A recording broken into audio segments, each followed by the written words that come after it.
একটা জিনিস উপলব্ধি করতে পারলাম, মানুষের সুস্থ থাকার জন্য, ভালো থাকার জন্য, যে আমি ভালো আছি, সুস্থ আছি, এই কথাটা তখনই বলতে পারবো যখন একটি সুস্থ শরীর থাকবে। তখন আমি যখন স্বাভাবিক অবস্থায় থাকবো তখনই বলতে পারবো আমি সুখে আছি।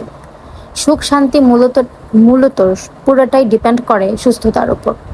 এটা ফিল করলাম এই 7 থেকে 8 দিন যে অসুস্থ ছিলাম, নাওয়া খাওয়া ঘুম সব বাদ হয়ে গিয়েছিল। মনে হয়েছিল যে হয়তো এই বুঝি শেষ। Hello everyone, this is me রাখি রয় ফ্রম কলর রাখি। Welcome to another blog video. অনেকদিন পরে আপনাদের সাথে কিছু মুহূর্ত শেয়ার করার জন্য চলে এসেছি। সামনে পুজো, কিন্তু কোনো মার্কেট, কোথাও যাওয়া, পুজো কেনাকাটা করা এটাই স্বাভাবিক। কিন্তু আমি এই বছর পুজোটা হয়তো সেভাবে কাটবে না, কারণ আমার ডেঙ্গু হয়েছিল কিছুদিন আগে। এখন একটু সুস্থ, তবে অনেক অসুস্থ হয়ে পড়েছিলাম। কিছু খেতে পারিনি, শুধু বমি করেছি। মানে মনে হয়েছে এই মনে হয় শেষ। যাই হোক, তো চলে যাচ্ছি নিউ মার্কেটে। নিউ মার্কেটে যাওয়ার কারণ হচ্ছে কিছু বই কিনতে হবে। আমার ছোট বোন এবার এসএসসি পরীক্ষা দিবে, তো এর জন্য ওর কিছু বইয়ের জন্য নিউ মার্কেট যাচ্ছি, কিছু কেনাকাটা করব।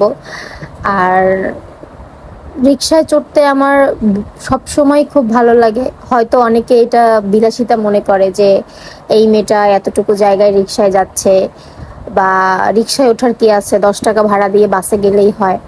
আমার কাছে মনে হয় যে আমাদের এই যে শখ, এই যে বয়সটা, এখন যে বয়সটা পার করছি, এই বয়সে যদি আমরা ছোট ছোট শখগুলো পূরণ করতে না পারি, 60 বছর বয়সে গিয়ে তো আমাদের হয়তো বা টাকা হবে বা নাও হতে পারে, কিন্তু তখনই ইচ্ছেটা থাকবে না।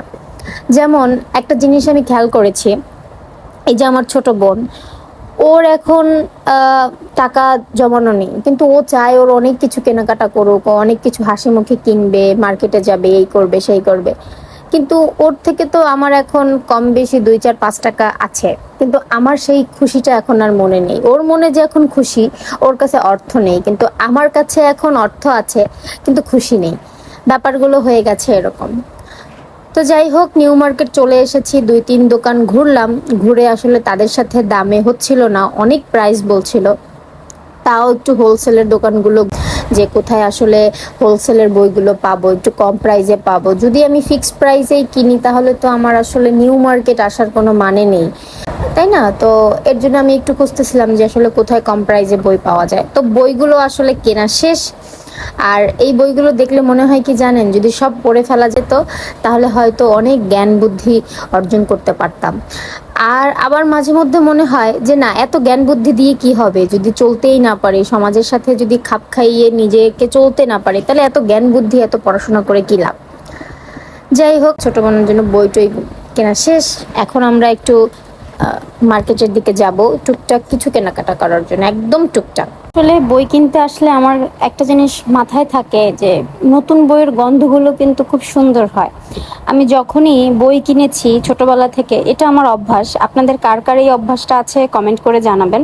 আমি যখনই নতুন কোনো বই কিনতাম, গল্পের বই হোক বা আমার পড়াশোনা রিলেটেড কোনো বই হোক, আমি বইগুলো খুলে তার গন্ধগুলো নিতাম। মানে মনে হতো এটা এটা যেন একটা অন্যরকম গন্ধ, এই স্মেলটা যেন আর কোনো স্মেলের সাথে মিল নেই। খুব অদ্ভুত একটা আনন্দ, একটা ভালো লাগার একটা স্মেল। তো আমার ছোট ভাই আমাকে বলতেছে আমাকে একটু ভিডিও করো, ভিডিওর মধ্যে মধ্যে বলতেছিল। তো আমাদের বই কেনা শেষ, এবার কিছু খাওয়া দাওয়া করার টাইম। ছোট ভাই বোন নিয়ে যখন বের হয়েছি, তখন এগুলো মাথায় রাখতে হবে যে কিছু হোক আর না হোক ওদের ভরপেট খাওয়াতে হবে। তো এই যে ওদের খাওয়া দাওয়া করা কমপ্লিট করে আমরা বাহিরেই কিছু জুয়েলারি, ওড়না, আর নিউ মার্কেটের অবস্থা তো কম বেশি আপনারা সবাই জানেন। একটু পরপরই দোকান, আপনার যেই জিনিসটা দরকার আপনি খুঁজে তারপরে হচ্ছে আপনি ভালো দেখে আপনি নিতে পারবেন। এই দুলগুলোর প্রাইস খুবই কম ছিল, মাত্র 70 টাকা করেছিল। আপনি যেটাই নেন একটু খুঁজে বের করে আপনি নিতে পারবেন। আর আমার একটা ব্যাপার কি, আমি চুড়ি দেখলে আসলে মানে কিনিনি, এটা একদমই খুব কম হয়েছে। আমার কাছে চুড়ি খুব ভালো লাগে। তো এইখানে আমি আমার বরের জন্য অপেক্ষা করছিলাম। সে আসলে বলেছে যে তোমরা গিয়ে কেনাকাটা শুরু করো, আমি অফিস থেকে বের হয়ে আসব।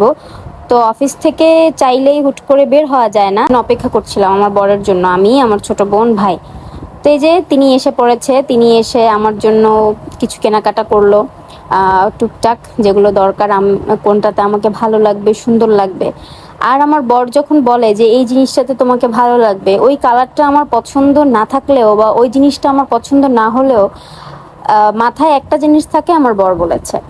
আমি আমার বরকে, আমার বরের যে পছন্দ অপছন্দ সেটা আমি খুব প্রায়োরিটি দেওয়ার চেষ্টা করি, ভালো লাগে তাই। আপনাদের সাথে আর একটা কথা শেয়ার করি, যে মনের ইচ্ছের বিরুদ্ধে কখনো কিছু করবেন না। আমাদের অনেক সময় অনেক কিছু করতে হয়, আমরা মন থেকে কিছু একটা করতে চাই না, কিন্তু তারপরও জোর করে করতে হয়। এই জোর করার ক্ষেত্রে হয় কি জানেন, মনের একটা চাপ প্রয়োগ হয়, যেই চাপটা, এই যে চাপ প্রয়োগ যে হয়, এই চাপটা আমাদের মানসিকভাবে খুব খুব খুব বেশি ক্ষতি করে, অনেক ক্ষতি করে।